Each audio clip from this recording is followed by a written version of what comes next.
Thyroid ప్రాబ్లమ్‌తో ఇబ్బంది పడుతున్న వాళ్ళకి థైరాయిడ్ హార్మోన్‌ని స్టిమ్యులేట్ చేసే 2 బెస్ట్ ఆసనాలు ఇప్పుడు చూద్దాం. ముందుగా ఉష్ట్రాసన. ఇది ఎలా చేయాలంటే ముందుగా వజ్రాసనంలో ఇలా కూర్చొని మోకాళ్ళ పైన ఇలా నిల్చోవాలి.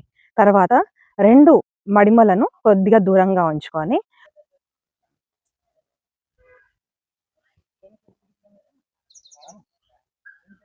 ఈ పొజిషన్‌లో ఒక 20-30 సెకండ్స్ హోల్డ్ చేసే ప్రయత్నం చేయాలి.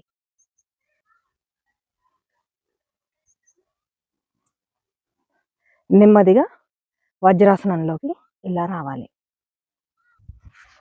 రెండవ ఆసన భుజంగాసన. ముందుగా బోర్లా పడుకొని 2 అరచేతులను ఛాతీకి ఇరువైపులా ఉంచి మీ చిన్ నుంచి నాభి వరకి అప్పర్ బాడీని లిఫ్ట్ చేయాలి. ఈ పొజిషన్‌లో ఒక 20 సెకండ్స్ ఉండే ప్రయత్నం చేసి నెమ్మదిగా రిలాక్స్ అవ్వాలి.